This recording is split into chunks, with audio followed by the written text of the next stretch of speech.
ఆశీర్వాదం పొందబోవారందరూ యేసుని చెంతకు రారండి, యేసుని వాక్యం వినరండి.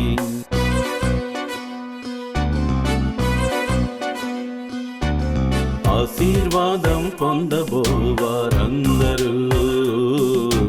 యేసుని చెంతకు రారండి, యేసుని వాక్యం వినరండి.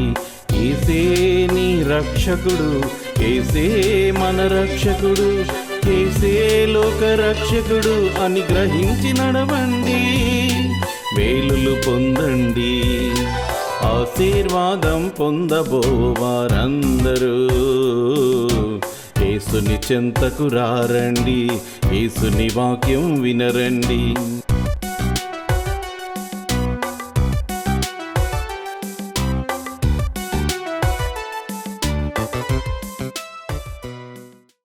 టీవీ ప్రేక్షకులందరికీ మా సింపాస్ గ్రేస్ లూథరన్ సంఘము రాజమండ్రి వారు అందించుతున్న అందరికీ ఆశీర్వాదం అనే టీవీ ప్రోగ్రాం తరపున ప్రత్యేకమైన వందనములు తెలియజేస్తున్నాం. ఇప్పుడు మా సంఘ కాపరి, మా ఆత్మీయ తండ్రి గారైన బ్రదర్ సుందరాజు పైడిమల్ల గారిచే వాక్య సందేశమును విందాము. ఆ 10 మంది అనుభవించిన 1000 మంది అనుభవించగలిగిన ఆస్తినిచ్చాడు దేవుడు. అక్కడ 10 మందే ఆయనకి సంతానం. ఇంకా ఎక్కువ సంతానం ఉన్నా ఆయనకి ఏమి లోటు లేదు. ఆయన యందు భయభక్తులు కలిగిన బిడ్డలకు ఏ మేలు కొదువుగా ఉండనివ్వడు. కొదువుగా ఉండదు మేలు అనేది. వాళ్ళ కుమారులందరూ వంతులు చొప్పున అనుదినము ఒకరొకరు తమ ఇండ్లలో విందు చేయనై కూడినప్పుడు తమ 3 అక్క చెల్లెండ్రు తమతో కలిసి అన్నపానులు పుచ్చుకొనవలనని వారిని పిలిపించుచు వచ్చిరి. వారి విందు దినములు పూర్తి కాగా యోబు తన కుమారులు పాపము చేసి తమ హృదయములలో దేవుని దూషించిరేమో అని వారిని పిలవనంపించి వారిని పవిత్రపరిచి అరుణోదయమున లేచి వారిలో ఒక్కొక్కని నిమిత్తమై దహన బలి అర్పించుచూ వచ్చెను. వాళ్ళంట హృదయములైన దేవుని దూషించారేమో అనంట. భక్తి అంటే అలా ఉండాలా. నటించే భక్తి ఉండకూడదు, వేషధారణ అసలే ఉండకూడదు. పరీక్షించుకునే భక్తి యోబుకుంది ఆ లక్షణం. అందుకే తన పిల్లల విషయంలో కూడా ఆ విధంగా యోబు గారు అరుణోదయాన్నే ఒక్కొక్కరి తరపున దహన బలి అర్పించుచూ వచ్చాడట. అలాంటి భక్తి మనకుందా? ఈరోజు నువ్వు దహన బలి, సమాధాన బలి, ఇంకో బలి అర్పించక్కర్లేదు. విరిగి నలిగిన హృదయం దహన బలితో సమానమని దావీదు భక్తుడు మనకు సెలవిచ్చాడు. ప్రతిరోజు విరిగి నలిగిన హృదయాన్ని కలిగి ఉండాలి. పరిశీలన చేసుకోవడం, పశ్చాత్తాపడం, కుమిలిపోవడం, చేసిన తప్పుకు నిమిత్తమై వేదన చెందడం, అంతరంగాన్ని పరిశీలన చేసుకోవడం, అది పరిశుద్ధతకు దారి తీస్తుంది. ఆ తర్వాత నీ అభివృద్ధికి దారి తీస్తుంది. చింతపడవలసిన పని ఉండదు. పరిశుద్ధమైన మాటలు వింటున్నప్పుడు నీవు కూడా దేవుని యందు భయభక్తులు కలిగి ఉండడానికి ఇష్టపడడానికి ప్రయత్నించు. ఒక రోజున దేవదూతలంట యెహోవా సన్నిధిని నిలవడానికి వచ్చారట. ఆ రోజు అపవాది కూడా మరి బయలుదేరి వచ్చిందట దేవుని దగ్గరికి. చాలామందికి ఒక డౌట్ వస్తుంది, దేవదూతలు యెహోవా సన్నిధిని నిలిచే రోజున సైతానికి పని ఏంటండి? సైతాను దేవదూత కాదు కదా, దేవుని విరోధి కదా, మరి ఎందుకు వచ్చింది, ఎలాగొచ్చింది అని మీరు అనుమానం పడవచ్చు. అయితే దేవుడు రానిచ్చాడు. ఎందుకంటే యోబు విషయంలో సాతానుతో మాట్లాడడం కోసమే. లేకపోతే సాతానుని ఆ దేవదూతలు కలిసే సమయాన్ని సాతాన్ని రానివ్వడు. దేవదూతలేమో పండుగ చేసుకుంటానికి వచ్చారు, సాతానేమో ఆ పండుగ చూడడానికి వచ్చింది సోజ్యం. కానీ దేవుడేమో ఆ సాతానుతో మాట్లాడడానికి రానిచ్చాడు. అది ఇక్కడ మర్మం. దేవుడు రానివ్వకపోతే ఆ సాతాను వచ్చేది కాదు. వచ్చిన తర్వాత దేవుడు మాట్లాడుతున్నాడు. ఏయ్ అపవాది, నువ్వు ఎక్కడి నుంచి వచ్చావు? చెప్పింది, భూమి మీద అటు ఇటు తిరిగి వచ్చాను, తిరుగులాడుచు సంచరిస్తూ వచ్చానని చెప్తుంది ఆ సాతాను. అప్పుడు దేవుడు చెప్తున్నాడు, నా సేవకుడైన యోబుని చూసావా? నా సేవకుడైన యోబు సంగతి ఆలోచించావా? తండ్రి అయిన దేవుడు యోబు నిమిత్తమే సాక్ష్యం చెప్తున్నాడండి, గొప్ప సాక్ష్యం చెప్తున్నాడండి. యోబు 1:8 చూడండి. అందుకు యెహోవా, నీవు నా సేవకుడైన యోబు సంగతి ఆలోచించితివా? అతడు యథార్థవర్తనుడు, న్యాయవంతుడనై దేవుని యందు భయభక్తులు కలిగి చెడుతనము విసర్జించినవాడు. భూమి మీద అతని వంటి వాడెవడును లేడు. దేవునికి స్తోత్రం కలుగునుగాక. ఓ విశ్వాసి, యోబు భక్తునికున్న సాక్షి నీకుందా? ఎంతకాలం నుంచి నువ్వు క్రైస్తవుడుగా ఉంటున్నావు? మరైతే ఈ యోబు భక్తుని విషయంలో తండ్రి అయిన దేవుడు చెప్తున్నటువంటి సాక్షి నీకుందా? లోకం యోబు నిమిత్తమై ఏ మాటలు చెప్పుకుంటుందో ఆ మాటలే తండ్రి అయిన దేవుని నోటి నుంచి వచ్చినాయి. అతడు యథార్థవంతుడట, న్యాయవంతుడట, దేవుని యందు భయభక్తులు కలిగిన వాడట, చెడుతనంను విసర్జించిన వాడట. భూమి మీద అతని వంటి వాడెవడనూ లేడు. తండ్రి అయిన దేవుడు భక్తుడైన యోబు నిమిత్తమే ఇవ్వడం జరుగుతుంది. అలాంటి విట్నెస్ నీ పక్షంగా ఉండేటట్లుగా ఈ రోజు నుంచి ప్రయత్నించు. మనం ప్రయత్నిస్తే సాధిస్తాం. మీరు గెలవాలంటే విరిగి నలిగిన హృదయాన్ని కలిగి ఉండాలి. పరిశీలన చేసుకునే మనసు. నిత్యం నేను చేస్తుంది మంచా చెడా, చెడైతే నాకొద్దు, మంచి అయితే కావాలి అనే పరిశీలన చేసుకునే లక్షణం ఎప్పుడైతే నీకు వస్తుందో ఆ రోజునే నీవు దీవింపబడతావని ప్రభుపేట మీకు తెలియచేస్తున్నాం. దేవుని పిల్లలారా, ఈ తండ్రి అయిన దేవుడు సాక్ష్యం చెప్పాడు, భూమి మీద అతని వంటి వాడెవడును లేడు. అలాంటి సాక్ష్యం రేపు అనే రోజున నీవు పొందుకోవాలని ప్రభుపేట నీకు తెలియపరుస్తున్నాను. అలాంటి సాక్ష్యం నీ జీవితంలో ఏదో ఒక రోజున నీకు రావాలి. దేవుడు చెప్పాలి నీ పక్షంగా సాక్ష్యం. సాతానుతో చెప్పాలి. సాతాను ఎన్ని చిత్తులు చేసినా నీ మీద పూర్తి నమ్మకం దేవునికి కలగాలి. నీ దగ్గర చపలత్వం లేదు అని చెప్పే రోజు కోసం ఆలోచించు. దేవుని బిడ్డ ఆశించు, ఇస్తాడు దేవుడు. నువ్వు ఆశపడితే మంచిని కోరుకుంటే దేవుడు ఇస్తాడు, చెడుని కోరుకుంటే సైతాన్ ఇస్తుంది. అందుకనే నువ్వు మంచిని కోరుకున్నప్పుడు మంచి అనేది దేవుడు ఇస్తాడు, చెడును కోరుకుంటే చెడు సాతాను ఇస్తుంది. కాబట్టి దేవుని పిల్లలు ఈ విషయాన్ని గమనించండి. అప్పుడు సాతాను చెప్తున్న జవాబు చూడండి. దేవుని బిడ్డలారా 9వ వచనం, అని అడుగగా అపవాది, యోబు ఒరకయే దేవుని యందు భయభక్తులు కలవాడాయేనా? నీవు అతనికిని అతని ఇంటివారికిని అతనికి కలిగిన సమస్తమునకును చుట్టూ కంచె వేసితివి గదా? నీవు అతని చేతి పనిని దీవించుచుండట చేత అతని ఆస్తి దేశములో బహుగా విస్తరించి ఉన్నది అంటున్నాడండి. సాతాను ఏమంటుంది? తన యొక్క తెలివితేటలు ప్రదర్శిస్తుంది. యేసు ప్రభు దగ్గరికి వచ్చి, నువ్వు దేవుని కుమారుడు కాబట్టి ఈ దేవాలయం నుంచి కిందకు దుముకితే దేవదూతలు పట్టుకుంటారని ఉంది వాక్యంలో, నువ్వు దుముకు అని యేసు ప్రభువుని శోధించడానికి వచ్చింది సాతాను. అలాంటి సాతాను ఏమంటుంది? యోబు ఊరికే నీ అందు భయభక్తులు లేడయ్యా, అతనికి అతని ఇంటి వారికి అతనికి కలిగిన సమస్తమునకు చుట్టూ కంచె వేసితివి కదా. చూడండి ఎలాగుందో మాటలో. ఆయన ఊరికినే వేశాడా కంచె? యోబుకున్న భయభక్తులకి బహుమతి ఇచ్చాడు ఆయన. చిన్న బహుమతి అంత ఉంది, పెద్ద బహుమతి ఇస్తే ఇంకెంత ఉంటుందో చూడండి. ఊరికనే వేసాడా కంచె వేసి అతని చేతి పనిని దీవించాడట. ఎందుకు దీవించాడు చూడండి. సాతానుకు తెలుసు ఇవన్నీని. దేవుడట ఆయన యందు భయభక్తులు గల వారిని దీవిస్తాడు. దీవించటమే కాకుండా చుట్టూ కంచె వేస్తాడు. కంచె వేసి ఆస్తిని విస్తరింపచేస్తాడు. అందుకే దేవుని పిల్లలు ఎప్పుడూ కూడా అలాంటి ఆశీర్వాదాలు కోరుకోండి, కానీ తాత్కాలికంగా సాతాన్నిచ్చే దీవెనలు కోరుకోకండి. స్థిరమైన దీవెనలు పరలోకం నుంచి వస్తాయి.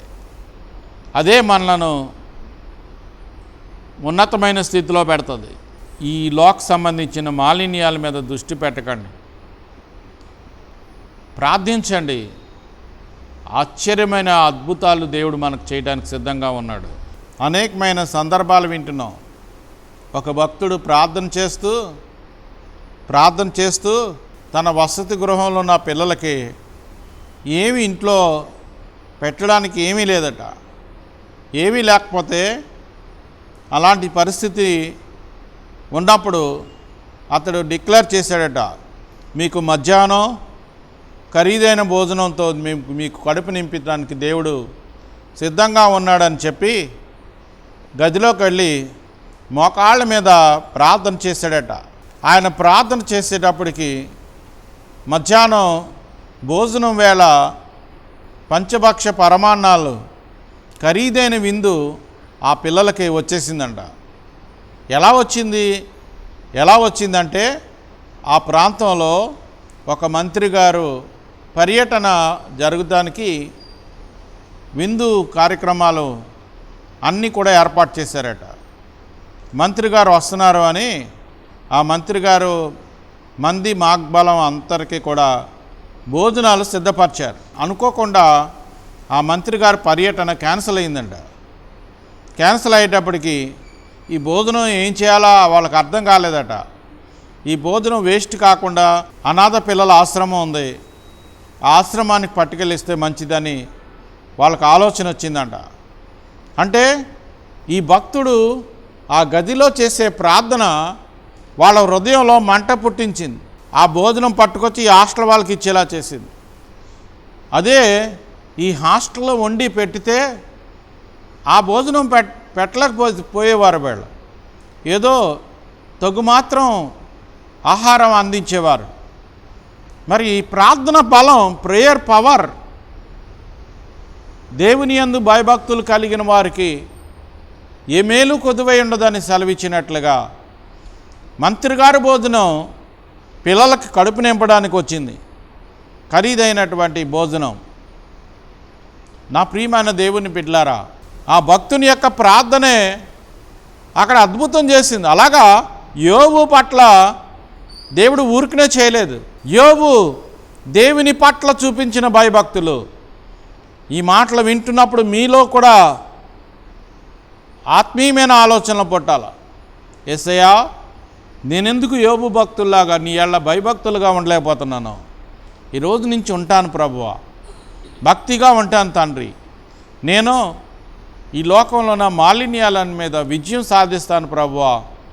తప్పకుండానే మీ హృదయంలో ఒక నిర్ణయం చేసుకోవాలి. నిర్ణయం చేసుకొని ఆ నిర్ణయం ప్రకారంగా ఉండడానికి ప్రయత్నం చేయాలి. నువ్వు భక్తిగా ఉంటావు అంతే. నీ చుట్టూన్న కంచి సాతాను చూస్తుంది, నిన్ను తాకలేదు. యెహోవా యందు భయభక్తులు గల వారి చుట్టూ ఆయన దూత కావలి ఉండి వారిని రక్షించును. యెహోవా యందు భయభక్తులు, భయము భక్తి ఉన్న వాళ్ళ చుట్టూ ఆయన దూత కావలి ఉంటుంది. కంచి అంటే మనం భక్తి ప్రదర్శించడమే ఒకటే తడవు. దూతలు మాత్రం వచ్చి వాలిపోయి మన చుట్టూ కంచిగా ఉంటాయి. అది సాతాను చూసి తాకలేదు, ఓర్వలేదు. అగ్ని కంచి, మామూలు కంచి కాదు. పోని దాటదామంటే సాతాను ముట్టలేడు. నీవు అవకాశం ఇస్తేనే ఆ సాతాను ముట్టగలడు. అవును దేవుని పిల్లలారా, మా బాల్యంలో మా ఇంటి దగ్గర నేను కళ్ళారా చూసిన సంఘటన ఏంటంటే, కోడి 12 గుడ్లను పిల్లలు చేసింది. పిల్లలు చేసి ఆ 12 పిల్లల్ని రెక్కల కింద పెట్టుకునేది. ఎందుకంటే అక్కడ గెద్దలు తిరుగుతుంటాయి. ఒక కోడి పిల్ల ఆ రెక్కల చాటు నుంచి బయటకు వచ్చేసి పెత్తనం చేస్తుంది. ఇదే అదునుగా ఒక గెద్దొచ్చి ఆ పిల్లను తన్నుకుంటానికి వచ్చేసింది. ఆ పిల్లను తన్నుకుపోయింది. వెంటనే ఆ తల్లి మిగతా 11 మంది పిల్లల్ని విడిచిపెట్టేసి ఆ గెద్దను తరిమి ఒక తాటేకింటి మీద పడ్డది ఆ కోడిపెట్ట తన పిల్లతో. గెద్ద తన్నుకెళ్ళినటువంటి పిల్లని కూడా లాక్కొచ్చింది ఆ కోడిపెట్ట, కానీ ఆ పిల్ల అప్పటికే చచ్చిపోయింది. నా ప్రియమైన దేవుని పిల్లలారా, ఈ రోజున మన పరిస్థితి అలాగుంది. మన పరిస్థితి అలాగుంది. యెహోవా తన రెక్కల చాటున కంచి వేస్తే ఆ కంచిలో ఉన్నంత వరకు సంరక్షణ. పొరపాటున ఆ కంచె దాటి బయటికి వచ్చావో సాతాను నిన్ను దాడి చేస్తాడు, నీ ప్రాణం తీస్తాడు. అందుకే దేవుని పిల్లలు వాక్యమందు స్థిరులుగా నిలిచి ఉండండి, స్థిర నివాసం కలిగి ఉండండి. వాక్యం నుంచి బయటకు ఎప్పుడైతే వస్తావో ఆ రోజునే నీ జీవితం పతనానికి దారి తీస్తుంది. ఈ లోకస్తులుగా ఉండడానికి ప్రయత్నం చేయకండి, పరలోక వాసులుగా ఉండడానికి ప్రయత్నం చేయండి. ఎప్పుడైతే అలాగా మనం ఉండడానికి ప్రయత్నం చేస్తామో మన అభివృద్ధిని ఎవరు అడ్డుకోలేరు, మన ఆశీర్వాదాలను ఎవరు అడ్డుకోలేరు. మన చుట్టూ అగ్ని కంచి ఉంటుంది. ఆ కంచిని మనం దాటుకొని బయటకు రావద్దు. అంటే ఆధ్యాత్మికమైన స్థితిలో నుంచి లోకం వైపు పయనించకండి. ఈ లోకాశలు చాలా ప్రమాదకరమైనవి. ఈ లోకాశల్లోకి వెళ్తే గద్ద తన్నుకెళ్ళిపోయినట్టుగా సాతాను మిమ్మల్ని తన్నుకొని పోతాడు. నరకంలో మలమల మాడిపోతాం. అగ్ని ఆరదు, పురుగు చావని ప్రదేశంలో మలమల మాడిపోతాం. దేవుని పిల్లలారా, అలాంటి దుస్థితి నీకు రాకూడదంటే నువ్వు చేయాలి దేవుని యందు భయభక్తులు కలిగి ఉండడం, ఆయన యొక్క మాట చొప్పున జీవించటం. అయినను నీవు ఇప్పుడు నీ చేయి చాపి అతనికి కలిగిన సమస్తమును మొత్తిన ఎడల అతడు నీ ముఖము ఎదుటనే దూషించి నిన్ను విడిచిపోవును అని యెహోవాతో అనగా, యెహోవా ఇదిగో అతనికి కలిగిన సమస్తము నీ వశమున ఉన్నది, అతనికి మాత్రము ఏ హానియు చేయకూడదని అపవాదికి సెలవీయగా వాడు యెహోవా సన్నిధి నుండి బయలువెళ్ళెను. ఇక్కడ సాతాను యోబును అందరు మనుషులాగా భావించుకుంటుంది, యెహోవా దేవునితో వాదిస్తుంది. యోబు గారి మీద యెహోవా దేవునికి పూర్తి నమ్మకం ఉంది. ఆ నమ్మకంతో ఆ యోబును పరీక్షించడానికి సాతానుకు అధికారం ఇచ్చాడు. చాలా ఉత్సాహంగా వెళ్ళిపోయింది. ఈ రోజున నాకు యోబు చిక్కాడు. ఇంతవరకు దూత కావలి ఉండే అగ్ని కంచి వేసింది, ఈ రోజున దేవుడు అగ్ని కంచి తీసేస్తున్నాడు. ఇప్పుడు నాకు యోబుకు అడ్డు లేదు. ఈ రోజున నేను యోబును శోధించి గెలుస్తాను అని ధైర్యంతో వెళ్తుంది సాతాను. దేవుడికి కూడా నమ్మకం ఉండబట్టి ఆ కంచి తీసేయడానికి ఇష్టపడ్డాడు. కంచి ఉన్నా కంచి లేకపోయినా యోబు దగ్గర నీతి ఉంది, యోబు దగ్గర యథార్థత ఉంది, యోబు దగ్గర న్యాయం ఉంది. ఆ వాటి జోలికి వెళ్ళలేదు సాతాను, ఆ భయభక్తుల జోలికి వెళ్ళలేదు. అతను చెడుతనాన్ని అసహించుకున్నాడు. అదే అతని దగ్గర ఉన్నటువంటి కంచె. అదే విశ్వాసికి ఉండవలసిన లక్షణం. నీ దగ్గర ఉన్న నీతే కాపుదలగా నీకు ఉండాల. అదే దేవుని కాపుదల. నీ భక్తే నీకు కాపుదల, నీ విశ్వాసమే నీకు కాపుదల. సైతాను వెళ్ళిపోయింది. 13వ వచనం చూడండి. ఒక దినమున యోబు కుమారులను కుమార్తెలను తమ అన్న ఇంట భోజనము చేయుచు ద్రాక్షారసము పానము చేయుచుండగా ఒక దూత అతని యొద్దకు వచ్చి, ఎద్దులు నాగలి దున్నుచు గాడిదలు వాటి సమీపమున మేయుచుండగా షబాయియులు వాటి మీద పడి వాటిని పట్టుకొని పోయి ఖడ్గముతో పనివారిని హతము చేసిరి. జరిగినది నీకు తెలియచేయటకు నేను ఒక్కడినే తప్పించుకుని వచ్చి ఉన్నానెను. ఈ విలువైన ఎద్దులు గాడిదలు షబాయియులు ఎత్తుకుపోయారట. నేను ఒక్కడనే వచ్చాననే విషయాన్ని ఒక పనివాడు వచ్చి చెప్తున్నాడు వాళ్ళకి. రెండో విషయం చూడండి, 16వ వచనం. అతడు ఇంకా మాట్లాడుచుండగా మరి ఒకడు వచ్చి దేవుని అగ్ని ఆకాశం నుండి పడి గొర్రెలను పనివారిని రగ్గులు పెట్టి కాల్చివేశాను. దానిని నీకు తెలియచేటకు నేను ఒక్కడినే తప్పించుకుని వచ్చి ఉన్నానని. ఆ మాటలు ముగిసే లోగా రెండో మాట వచ్చేసిందంట. గొర్రెలు మాయమైపోయినాయి, దేవుని అగ్నితో మాయమైపోయినాయి అని చెప్తున్నాడు వాడికి ఎలా తెలుసో ఆ దేవుని అగ్ని అని. వాళ్ళని నమ్మించటం కోసం సాతాను అగ్ని అది దేవుని అగ్ని అని నమ్మించింది సాతాను. ఒక్కొక్క రోజున మనల్ని అలాగే మోసగిస్తాడండి సాతాను. భక్తిగా ఉన్నప్పుడు మనకి నష్టం కలిగిస్తే దేవుడు కలిగించడానికి, దేవుడు ఎప్పుడు నష్టం కలిగించడు. సాతానికి అధికారం ఇస్తాడంతే. నీవు అప్పుడు ఎలాగుంటావో పరీక్షించడానికే. నేను ఒక్కడనే తప్పించుకొని వచ్చాను అంటున్నాడు. గొర్రెలు పోయినాయి, ఇప్పుడు గాడిదలు పోయినాయి, ఎద్దులు పోయినాయి, ఇప్పుడు గొర్రెలు పోయినాయి. అతడు ఇంకా మాట్లాడుచుండగా 17వ వచనం, మరి అక్కడ వచ్చి కల్దీలు 3 సమూహములుగా వచ్చి ఒంటెల మీద పడి వాటిని కొనిపోయి ఖడ్గము చేత పనివారిని చంపిరి.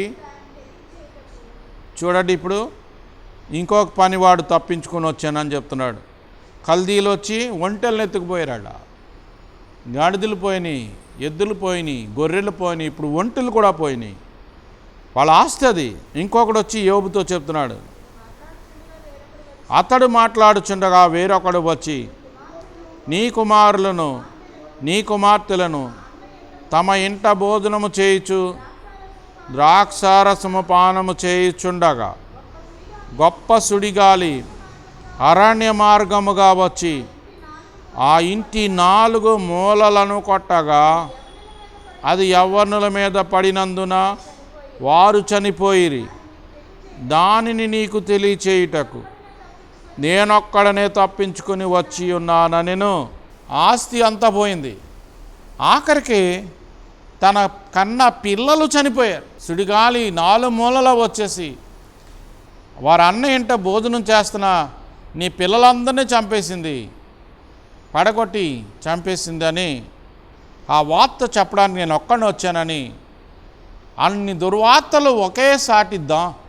మరి యోబు మీద ముప్పేట దాడి అంటారే, అలాగా పడ్డాయండి. అప్పుడు యోబు లేచి తన వైవస్త్రమును చింపుకొని తల వెంట్రుకలు గొరిగించుకొని నేల మీద సాష్టాంగపడి నమస్కారము చేసి ఇట్లా నేను నా తల్లి గర్భములో నుండి దిగంబరినై వచ్చి తిని దిగంబరిని అక్కడికి తిరిగి వెళ్ళేదను. యెహోవా ఇచ్చెను, యెహోవా తీసుకొని పోయెను. యెహోవా నామమునకు స్తుతి కలుగునుగాక. ఈ సంగతులలో ఏ విషయమందును యోబు ఏ పాపమును చేయలేదు, దేవుడు అన్యాయము చేశానని చెప్పలేదు. ముందు ఆస్తిని పోగొట్టుకున్నప్పుడు యోబులో ఏ చలనం లేదు. ఆస్తిలో ఒక్కొక్కటి పోతుంటే వార్త వచ్చినా యోబు దగ్గర ఏ భయం లేదు. ఎందుకంటే ఇచ్చింది దేవుడు, ఆయనే మళ్ళా ఇస్తాడు అనే నమ్మకం. పోయినా పర్వాలేదు, మళ్ళా ఇస్తాడు. నీ దగ్గర అలాంటి ధైర్యం ఉందా? అలాంటి నమ్మకం ఉందా? పోయిన వాటి కొరకు చింతపడే మనస్సు నీకుందా? ఉండకూడదు. ఏదో రూపంలో దేవుడు నీకు ఇస్తాడనే విశ్వాసం నీకు ఉండాలి. ఆఖరికి పిల్లలు పోయారు.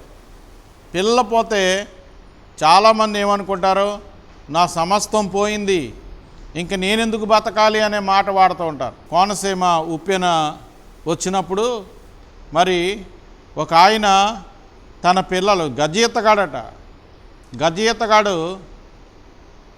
వాళ్ళ ఇంటి నిండా నీళ్ళు వచ్చిందట. వాళ్ళ పిల్లల్ని పట్టుకొని ఇంటి పైకి ఎక్కించాడట. పైకి ఎక్కిస్తే ఆ ఇంటి మీద కంటూ వచ్చేసిందట నీళ్లు. అప్పుడు ఏమి చేయలేని పరిస్థితుల్లో తన పిల్లల్ని భుజం మీద వేసుకొని ఈత కొడుతున్నాడట. మీద ఎక్కించుకొని పిల్లల్ని ఈత కొడుతున్నాడట.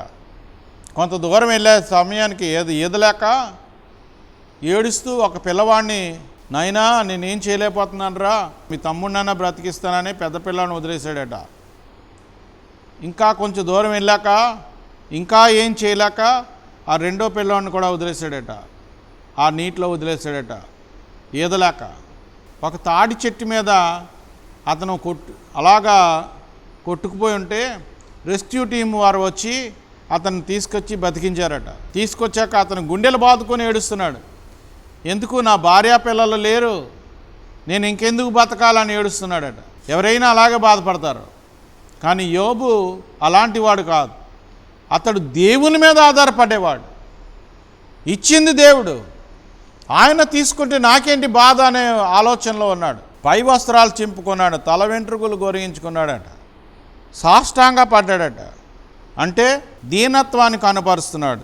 నేను నా తల్లి గర్భంలో నుంచి దిగంబరనే వచ్చాను, దిగంబరనే మళ్ళా తిరిగి వెళ్తాను. యెహోవా ఇచ్చాను, యెహోవా తీసుకుని పోయాను, యెహోవా నామమునకే స్తుతి కలుగును గాక అన్నాడండి.